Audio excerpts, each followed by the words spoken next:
Bismillahirrahmanirrahim. Assalamualaikum warahmatullahi wabarakatuh. Pemirsa TVmu dimanapun Anda berada, semoga pemirsa semuanya selalu dalam keadaan sehat walafiat dan juga selalu dalam lindungan Allah Subhanahu wa Ta'ala. Amin.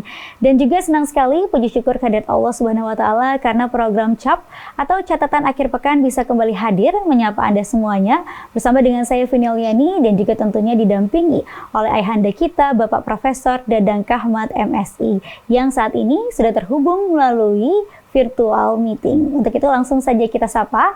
Assalamualaikum warahmatullahi wabarakatuh, Prof. Dadang.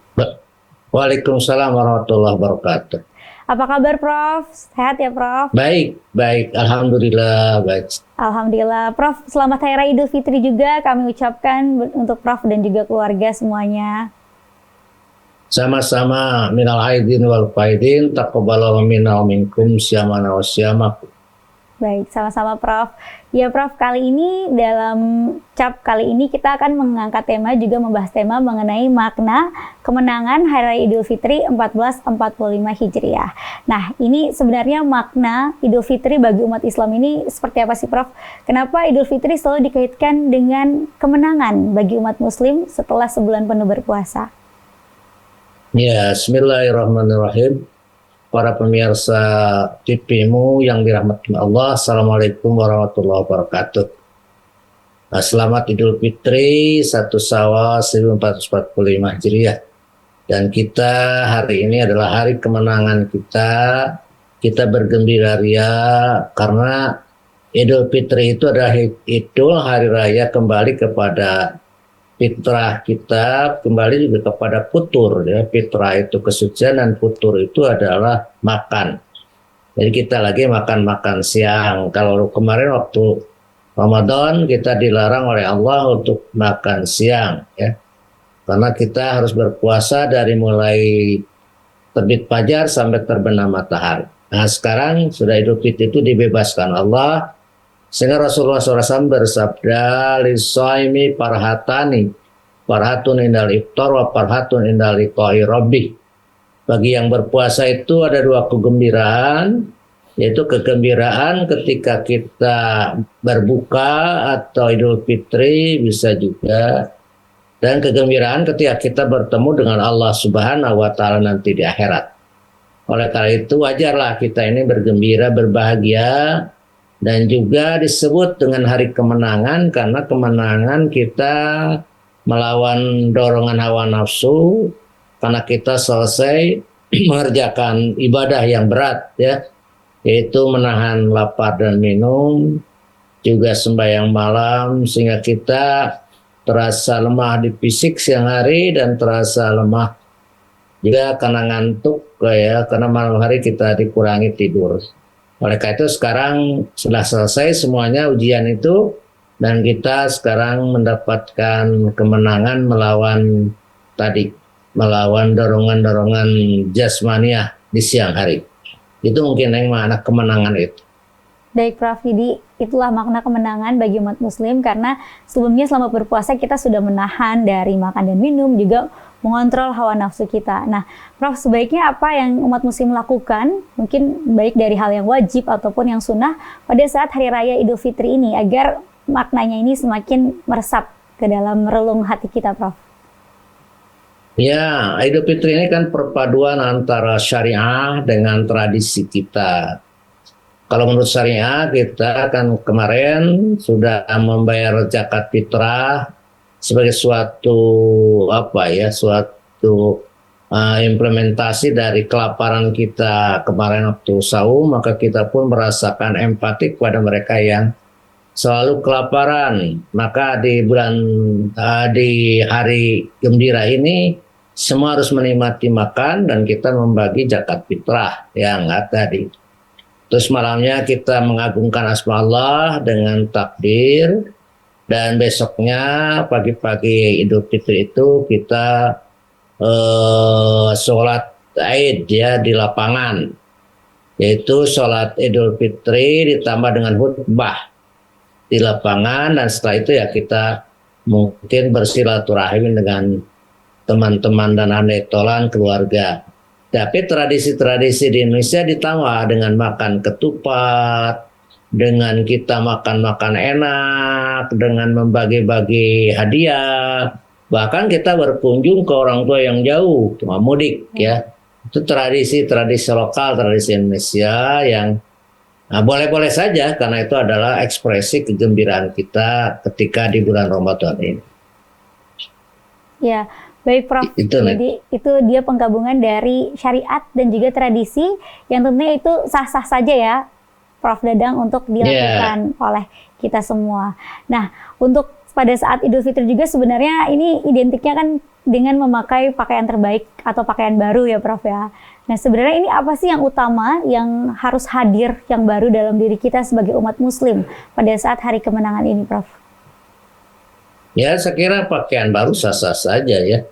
Tapi jangan sampai kita melanggar akidah dan melanggar akhlak ketika mengekspresikan kegembiraan. Rasulullah mengatakan bahwa Yaumul Aid itu bukan berpakaian baru, tetapi Yaumul Aid itu ialah dengan semangat baru, dengan jiwa baru. Itu yang disabdakan Rasulullah SAW. Jadi sebetulnya baju baru itu hanya satu tuntutan tradisi saja, tapi di dalam Islam tidak harus pakai baju. Mungkin kalau kita merujuk kepada ayat Hudu jinatakum inda kulli masjidin, pakailah pakaian perhiasan ketika masuk masjid. Nah, mungkin bisa saja begitu. Tetapi yang dimaksud di sana adalah kalau memang tidak punya, tidak usah memaksakan membeli baju baru. Asal ada baju yang bersih, yang baik untuk pergi ke lapangan Idul Fitri dan untuk bersilaturahim. Tapi kan menurut saya itu lebih baik kalau kita memang mempersiapkan kegembiraan kita secara baik. Tapi hati-hati, jangan terjebak oleh konsumerisme yang tinggi sehingga melampaui pendapatan kita yang akhirnya kita harus berhutang ke sana kemari, dan itu jebakan-jebakan hutang itu membuat kita menderita nanti di kemudian hari. Baik, ya baik Prof. Jadi intinya diperbolehkan namun jangan berlebihan, tetap menyesuaikan dengan kemampuan diri kita masing-masing ya Prof ya. Baik Prof Dadang, kita akan lanjutkan kembali catatan akhir pekan dalam edisi kali ini, namun kita jeda terlebih dahulu, kita simak dulu yang berikut ini. Pemirsa, terima kasih masih bersama kami dalam CAP Catatan Akhir Pekan. Kali ini kita membahas tema terkait makna kemenangan Idul Fitri 1445 Hijriah. Ya Prof Dadang, kita lanjutkan kembali. Prof Dadang? Ya, mana? Ya, Prof, tadi Prof mengatakan bahwa Idul Fitri ini erat kaitannya juga antara penggabungan antara syariat dan juga tradisi, di mana di dalamnya salah satunya adalah silaturahmi yang kencang ini dilakukan pada saat Idul Fitri. Nah, Prof, ini pada saat Idul Fitri ini juga banyak tradisi-tradisi seperti halal bihalal yang banyak dilakukan oleh kita pribadi, antar keluarga ataupun juga antar instansi. Nah, ini bagaimana sih Prof dalam pandangan Prof mengenai halal bihalal ini, Prof? Ya, saya kira itu tradisi yang bagus ya, tradisi yang membingkai syariat ya. Halal bihalal atau silaturahmi pada Lebaran itu adalah sebuah bentuk upacara yang dilakukan oleh kita untuk mengeratkan hubungan silaturahim antar anggota keluarga, antar teman atau teman sekerja ya. Sehingga halal bihalal itu atau silaturahmi pada Lebaran itu dilakukan apakah itu di keluarga besar, juga dilakukan juga antar teman-teman seangkatan di SMA atau di perguruan tinggi, juga dilakukan dengan teman sekampung atau juga dengan handai tolan di jabatan kita ya. Itu saya kira sangat bagus, tradisi yang menurut saya membingkai syariat, membingkai apa yang harusnya. Jadi sebuah bentuk perpaduan antara keharusan kita bersilaturahim, keharusan kita untuk menjaga ukhuwah dengan tradisi-tradisi lokal yang saya kira ini bentuk satu perpaduan antara kedua kebudayaan. Baik, baik Prof. Jadi halal bihalal ini adalah tradisi baik yang sudah mendarah daging ya Prof dalam budaya masyarakat Indonesia.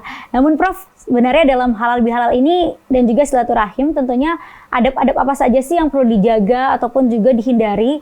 Karena jangan sampai silaturahim ini bisa jadi tercoreng begitu Prof, karena mungkin ada unsur-unsur di dalamnya, mohon maaf, misalnya menjadi ajang pamer, pamer keberhasilan ataupun pamer-pamer pencapaian begitu, yang tadinya mungkin silaturahmi ini bisa menjadi jalan kita untuk meraih pahala, tapi karena itu tadi yang melenceng, malah jadi bisa menimbulkan potensi ada dosa baru begitu Prof. Ya, mungkin yang harus dihindari pertama dari sisi jangan melanggar akidah. Umpamanya dalam halal bihalal itu ada upacara-upacara yang sifatnya mistik atau syirik ya. Kita ada upacara-upacara adat yang mungkin sebaiknya tidak ada. Yang kedua, jangan menyinggung kepada akhlak kita. Jangan sampai ya dalam dalam hal bihalal itu timbul ghibah, timbul kita saling melecehkan, merendahkan orang lain, termasuk juga kita mungkin tidak menghiraukan orang lain atau melahirkan permusuhan. Saya kira itu tidak diperkenankan. Termasuk juga mungkin melanggar norma-norma ibadah ya. Umpamanya diselenggarakannya melewati waktu sholat ya, sehingga waktu sholatnya menjadi terlambat umpamanya. Bahkan dia menghiraukan waktu maghrib, menghiraukan waktu asar atau waktu zuhur ya, sehingga itu saya sangat seperti itu. Jadi saya kira yang kedua juga jangan boros ya.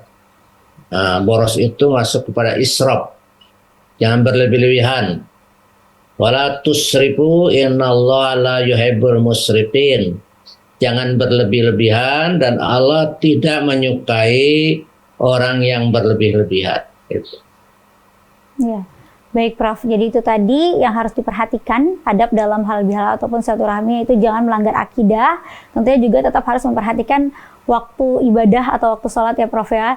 Jangan sampai juga kita menyinggung perasaan orang lain di dalam kita bersilaturahmi atau halal bihalal itu tadi. Baik Prof, nah Prof, selama bulan suci Ramadan kita juga ditempa dengan berbagai macam ibadah yang kita lakukan. Tentunya kita ingin ketika Ramadan usai, ibadah itu terus bisa kita lakukan nih setelah Ramadan selesai, sehingga tadi saat Idul Fitri kita meraih kemenangan ini nih bisa terus kita rasakan. Nah ini bagaimana Prof untuk kita bisa menjaga keistiqomahan ibadah pada saat bulan Ramadan seperti itu Prof?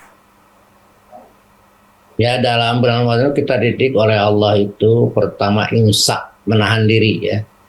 Itu saya kira itu satu pelajaran yang harus kita camkan. Dalam beragama itu menahan diri itu mengendalikan diri sesuatu yang penting. Fa'ilam tastati pakna masih tak, jika kamu tidak nggak malu maka lakukanlah pekerjaan. Jadi kita ini tidak, maka dikendalikanlah oleh kita, oleh agama kita, semua apa yang boleh dan yang tidak boleh ya. Jadi termasuk tadi jangan makan boros, jangan berpakaian boros, jangan berperilaku boros, dan juga lifestyle yang boros. Nah itu namanya berlebihan ya, dan itu masuk kepada mubazir. Innal mubazirin kanu ikhwanus syaiton. Semuanya mubazir itu mensia-siakan harta itu termasuk kepada kelompok keluarga setan, ikhwanus syaiton ya, temannya setan. Oleh karena itu pelajaran di bulan puasa itu yang harus kita jaga terus adalah itu imsak kita. Yang kedua juga dijaga semangat agama, semangat melaksanakan agama. Betapa kita semangatnya untuk sholat, untuk tilawah Quran, untuk melakukan sedekah, untuk juga itikaf di masjid, ya kita lakukan terus itu. Sebagai sebuah pelajaran agar kita dalam melakukan hidup ini juga menjaga semangat. Karena Allah meminta kita untuk semangat dalam beribadah itu. Ada juga wasari'u ila magfiratin min rabbikum. Bersegeralah kamu kepada ampunan dan surga min rabbikum wa jannah ya. Juga ada pafiru ilallah, berlarilah kamu kepada Allah. Terus juga ada ayat kalau engkau itu dipanggil pas'au ila dzikrillah, maka segeralah kamu masuk masjid untuk sholat, ya. Jadi memang kita dikehendaki oleh Allah untuk cepat-cepat. Nah, yang juga kita yang paling penting ini, ya, kita harus menjaga diri dari makan harta orang lain dengan cara batil. Wala taqulu amwalakum bainakum bil batil wa tudlu biha ilal hukami litakulu fariqam min amwalin nas bil ism. Itu ayat ke-188 surat Al-Baqarah, merupakan kelanjutan dari surat 187 tentang puasa. Maka jangan kamu makan harta orang lain dengan cara batil. Nah, itu menurut saya itu adalah yang perlu kita perhatikan.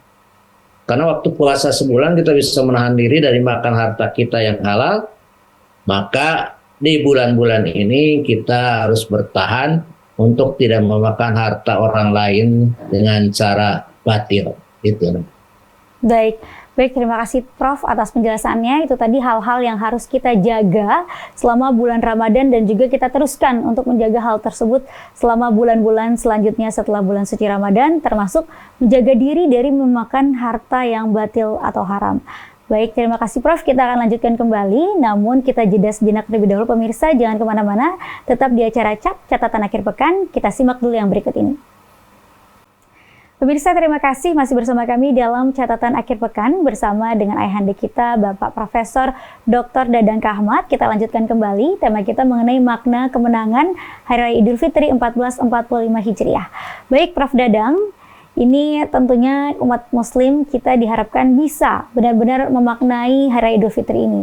Lalu sebenarnya apa nih Prof keutamaan dari Hari Raya Idul Fitri, hikmah-hikmah terkandung yang di dalamnya, dan bagaimana sebaiknya ini kita umat Islam menyingkapinya dengan baik dan seksama, Prof?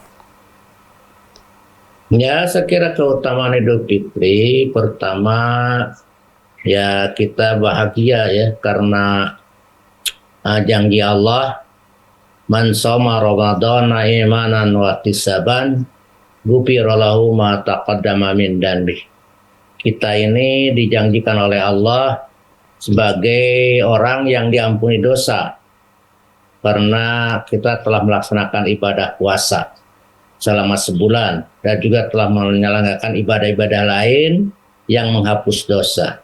Karena ada hadis Nabi, as-salatu hamsin jum'ah ila jum'ah, Ramadan ila Ramadan, kafaratan lima bainahum.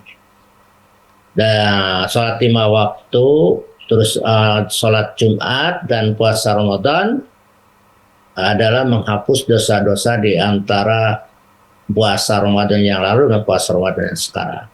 Jadi itu utamanya ya kita merasa gembira seperti itu. Yang keduanya, Idul Fitri ini satu hari raya yang merupakan raya umat Islam ya dengan Idul Adha. Sebetulnya dalam zaman Rasul tidak ada lagi, hanya dua ini, ada hari raya Idul Fitri dan hari raya Idul Adha. Sesuai hari raya besar kita. Maka di hari Idul Fitri ini ya saya kira itu keistimewaan dan keutamaannya adalah kita tadi menjaga diri, memelihara diri dari hal-hal yang bersifat tercela dalam hidup ini. Oleh karena itu tadi keutamanya ada. Yang ketiga keutamanya kita bisa merasakan kebahagiaan, yaitu fa inna ma'al usri yusra, inna ma'al usri yusra. Setelah kesusahan itu ada kemudahan. Setelah kesusahan itu ada kemudahan. Ini menjadi satu hukum sosial. Jadi kalau mengalami susah itu pasti gembira nantinya. Itu. Maka kalau jika orang ingin bahagia, orang gembira, maka harus melalui dulu kesusahan. Kesusahan itu satu terapi, satu jenjang yang harus dilalui oleh orang-orang yang ingin sukses, yang ingin bahagia. Banyak orang yang ingin bahagia itu naik ke gunung, capek-capek. Ada juga orang ingin bahagia itu naik ke atas atap gedung ya. Ada juga yang orang ingin bahagia itu umpamanya menyiksa diri kayak di agama-agama tertentu ya, menyiksa diri, tidur di paku ya, atau di bara api itu memang begitu ya. Dan itu hukumnya sekarang hukum sosial, tidak hanya di Islam. No gain without pain, tidak ada kesuksesan tanpa kesusahan. Itu menjadi bagian dari hukum sosial. Maka kita merasa gembira itu wajar sekarang ini. Ini keutamaan Idul Fitri. Berbeda dengan Idul Adha, mungkin Idul Adha kita tidak begitu gembira karena tidak mengalami dulu penderitaan. Ya. Tapi Idul Fitri ini saya merasakan kegembiraan karena kita setelah mengalami penderitaan dulu. Ya. Dan itu gembiraannya sangat antusias, ya. sangat besar gitu dibandingkan dengan hal-hal yang lain. Itu Neng ya. Baik, terima kasih Prof. Tadi itu yang telah disampaikan bahwa kita harus memaknai Idul Fitri ini dengan penuh kegembiraan di Hari Raya Idul Fitri ini. Tentunya juga kegembiraan dengan berbagi terhadap sesama. Satu lagi Prof, boleh pesan-pesannya juga Prof, terutama bagi umat muslim ini agar bisa tetap merayakan kegembiraan sepanjang tahun dan juga istiqomah. Biasanya terkadang suka ada godaan nih Prof. Bagaimana kita bisa menghadapi godaan tersebut agar semangat di saat Ramadan itu masih bisa tetap terus kita jalankan dan kita juga ringan dalam menjalankan ibadah tersebut di bulan-bulan selanjutnya. Ya, saya kira bagi orang-orang yang menjalankan saumnya kemarin dan menjalankan ibadah-ibadah di bulan Ramadan kemarin secara bagus, secara serius, secara khusyuk, secara kontemplatif, pasti dia merasakan akibat-akibat yang positif bagi dirinya, terutama untuk memperbaiki tadi disiplin-disiplin kita kepada peribadahan. Soalnya dalam perjalanan hidup ini ya dari Syawal sampai Syaban itu biasanya kita akan makin lama makin melemah. Tingkat semangat untuk sholat sunat, tingkat semangat untuk qiraatul Quran, tingkat semangat untuk sedekah, tingkat semangat untuk sering ke masjid itu melemah. Maka orang-orang yang kemarin waktu saumnya itu serius, maka bulan Syawal ini ya mereka merasakan getaran-getaran untuk melakukan ibadah, dia melanjutkan ibadah saum dan tradisi saum. Karena begini, banyak orang yang memang tidak mendapatkan apa-apa dari puasanya. Contoh, ada hadis Nabi, kam min shaimin la yaslahu min syami ilal juwal atos. Banyak orang yang puasa tapi tidak mendapatkan apa-apa kecuali haus dan dahaga saja. Biasanya itu terkena oleh penyakit-penyakit waktu saumnya. Umpamanya berdusta. Nah, itu ada kata-kata Rasulullah, malam yada qaula jur wa amal lebih laisa lillahi hajatan lima lam yada qaul ta'amuhu wasyarabu. Kata Rasulullah, barang siapa yang tidak menahan diri dari berbuat jur itu berdusta, berbuat tidak baik, ya, termasuk juga korupsi, menipu, maka kata Rasulullah, laisa lillahi, maka bagi Allah hajatan, tidak memerlukan puasa dan tidak makan dan tidak minum orang itu. Jadi orang yang suka berdusta atau juga menipu dalam skala besar atau skala kecil tetap menjadi hampa. Yang kedua ya, sedang puasa melakukan dosa lain, mencaci maki orang, menahan upas orang-orang yang harus bawahan kita, itu juga merupakan satu hal yang bisa menghancurkan amalan puasa kita. Dan juga mungkin kata Rasulullah SAW, sungguh rugi orang yang dia melakukan dikunjungi oleh saat bulan Ramadan, tapi dia tidak mendapatkan pengampunan dari Allah Subhanahu wa Ta'ala, karena dia tidak minta ampun, tidak berhenti dalam kesalahan-kesalahan. Oleh karena itu, saya kira dalam kesempatan Idul Fitri ini kita introspeksi kemarin, hari bulan Ramadan kemarin itu maksimal nggak kita, atau bisa menahan diri, atau karena tidak hanya puasa makan minum saja, itu harus juga puasa secara totalitas, ya, menahan diri, imsak dari dorongan-dorongan nafsu, dorongan-dorongan keinginan, dorongan-dorongan yang bisa membuat kita ini kurang bagus di mata Tuhan. Itu. Baik. Baik, terima kasih banyak Prof. Dadang atas penjelasannya, sangat mencerahkan sekali dan juga bermanfaat untuk kita semuanya. Semoga tadi penjelasan dari Prof bisa semakin menjadikan kita memaknai Hari Raya Idul Fitri ini dengan baik dan menjadikan kita benar-benar meraih kemenangan di hari nan suci ini. Sekali lagi selamat Idul Fitri Prof untuk Prof. Dadang dan juga keluarga semuanya dan juga pemirsa TV-mu semuanya. Terima kasih Prof. Terima kasih, selamat Idul Fitri Neng, ya bahagia selalu. Amin, amin. Terima kasih. Terima kasih.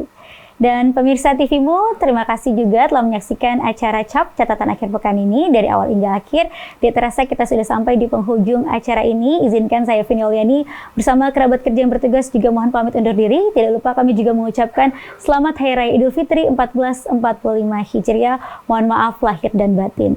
Akhir kata, nasrun minallah wa tun qarib wa basyiril mukminin. Wassalamualaikum warahmatullahi wabarakatuh.